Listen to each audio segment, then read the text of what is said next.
Vote चोरी का मुद्दा लेकर पूरा बिहार में यात्रा निकाली, फिर भी हार गए। अब हारने का कारण आपका नेतृत्व है, ये हारने का कारण ईवीएम और मतदाता सूची नहीं। और अगर ये मानते हैं मान्यवर,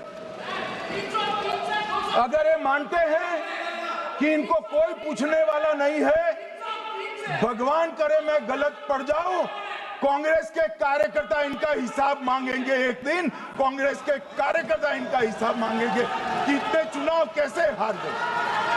मान्यवर, कोई जज आजादी के इतने साल में नहीं हुआ है मान्यवर कि कोई जज एक जजमेंट दे तो जज के खिलाफ इंपीचमेंट लेकर आते हैं। अपनी वोट बैंक को एड्रेस करने के लिए इंपीचमेंट लेकर आते हैं मान्यवर।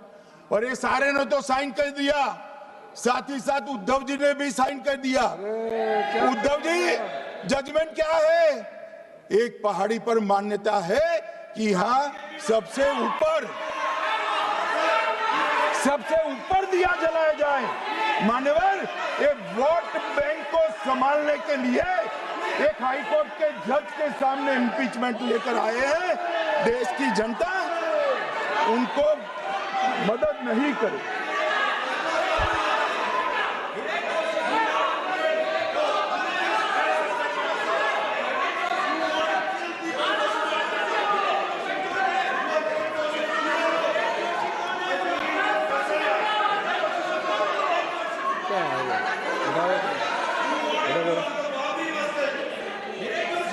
प्लीज नो, माननीय गृह मंत्री जी। गौरव जी बैठ जाइए, नया मुद्दा शुरू हो रहा है। प्लीज, अरे भैया प्लीज मेरी बात सुनो ना। माननीय गृह मंत्री जी, माननीय गृह मंत्री जी, माननीय गृह मंत्री जी, नया मुद्दा शुरू हो रहा है, फिर से खड़ा होगा होना। आप बैठ जाइए प्लीज। नो नो,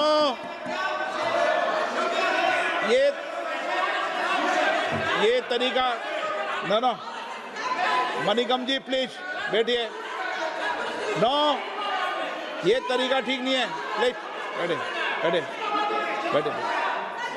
हर आपको ज्यादा समस्या है क्या हर 2 मिनट में खड़े होने की? हर 2 मिनट में खड़े होने की समस्या है क्या आपको लोगों? बैठिए, ऐसे नहीं चलेगा। मान्यवर, 2014 के बाद अरे दादा ये भी बैठ गए, अब बैठ जाओ। मान्यवर, 2014 के बाद हारने की परंपरा शुरू हुई। हारने की परंपरा शुरू होने के बाद हाँ जीते ही है, मगर हारने की भी परंपरा हुई है। मान्यवर, हारने की परंपरा शुरू करने के बाद इन्होंने सबसे पहले ईवीएम को निशाना बनाया। आज मैं आपके माध्यम से सदन को और सदन के माध्यम से देश की जनता को बताना चाहता हूं, ईवीएम कौन लेकर आया इस देश में? मान्यवर, कौन लेकर आया? 15 मार्च 1989 को जब राजीव गांधी इस देश के प्रधानमंत्री थे, तब ईवीएम लाने का कानूनी बदलाव किया गया था। अब राजीव गांधी के ईवीएम के कानून का भी विरोध कर रहे हैं। मान्यवर, इसके बाद में अरे सुनो ना क्या प्रक्रिया हुई। इसके बाद में ईवीएम के खिलाफ किसी ने याचिका करी। इस देश की सर्वोच्च न्यायालय के 5 जजों ने बैठकर ईवीएम के कानूनी बदलाव को 2002 में उचित ठहराया। मानो राजीव गांधी को भी नहीं मानते, सर्वोच्च अदालत को भी नहीं मानते हैं। फिर 98 में मध्य प्रदेश, राजस्थान और दिल्ली, इसमें सिर्फ 16 विधानसभाओं में इसका ट्रायल लिया गया। कितना केयरफुल है ये भी बताता हूं। हुडा बैठो, ये भी कितना केयरफुली चुनाव आयोग आगे बढ़ा है। मध्य प्रदेश, राजस्थान और दिल्ली, ये राज्यों की सिर्फ 16 विधानसभा में इसका ट्रायल लिया गया। हर प्रकार से चेक कर ईवीएम का उपयोग सबसे पहली बार पूरे देश में 2004 में हुआ। 2004 का महत्व है मान्य। सबसे पहले 2004 में हुआ। पूरे लोकसभा चुनाव हमारे समय में ईवीएम का उपयोग हुआ, लाए राजीव गांधी, वहां से लेकर 2004 तक। और 2004 के चुनाव में कौन जीता भाई? वो जीत गए। उस वक्त ईवीएम की चर्चा बंद।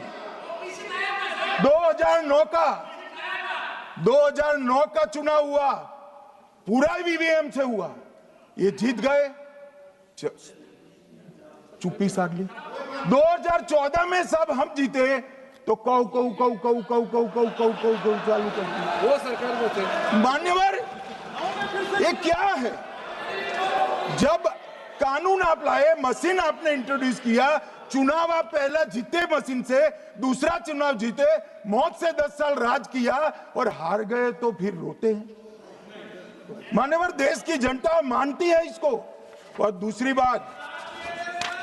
दूसरी बार जब चुनाव आयोग को भी लगा कि सच्चे झूठे आरोप होते हैं, तो इस पर रिसर्च की एक प्रक्रिया हुई। मानिएगा 5 साल रिसर्च के बाद वीवीपीएटी की इंट्रोडक्शन हुआ।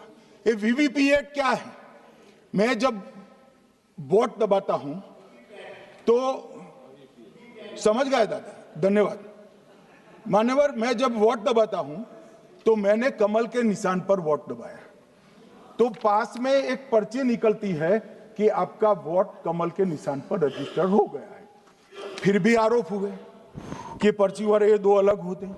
तो चुनाव आयोग ने निर्णय किया कि 5% ईवीएम और वीवीपैट के परिणाम कंपेयर होंगे। तो मशीन खुला, इसमें 396 वोट मिले। तो वीवीपैट में कितने वोट मिले, तो 396 है या नहीं है, ये 5% मशीनों में मिलता है। मान्यवर, मैं आंकड़े लेकर आया हूं चुनाव आयोग को पूछकर आज कि कितने वीवीपैट और मशीन का मिलान नहीं हुआ। आज तक 16,000 मशीन और वीवीपैट का मिलान हुआ है, एक भी वोट का बदलाव नहीं। और ये जब मतगणना होती है तब उनके पोलिंग एजेंट बैठते हैं, मान्यवर, परिणाम पर वो साइन करते हैं, दोनों प्रकार के, मशीन के और वीवीपीएटी के परिणाम पर भी साइन करते हैं, मान्यवर। और ये इस पर आरोप लगा रहे हैं, मान्यवर। अब ये कह रहे हैं कि उस वक्त वाईफाई नहीं थी। सबसे पहली बात, 2004 में वाईफाई आ चुकी थी, मगर फिर भी चलो मान लो, आरोप लगाते गए।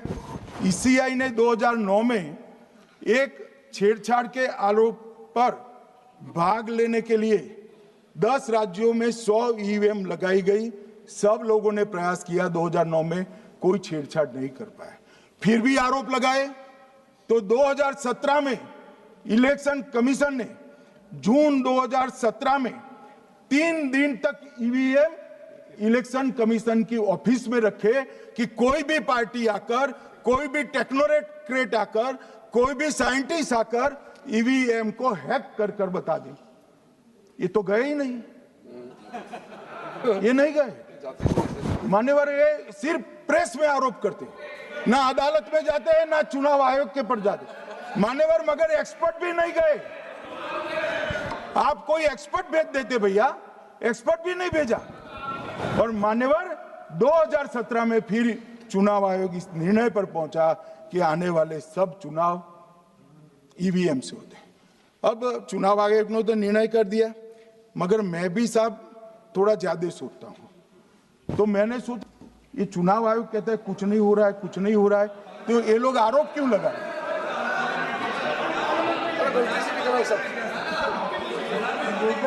मान्यवर, मेरे शब्द कोई ऐसे हो तो काट दीजिए। काट दिया। राहुल जी, मान्यवर, मैंने सोचा कि भाई कुछ गलती नहीं है, मान्यवर, कोई गलती नहीं है, तो ये लोग विरोध क्यों कर रहे हैं?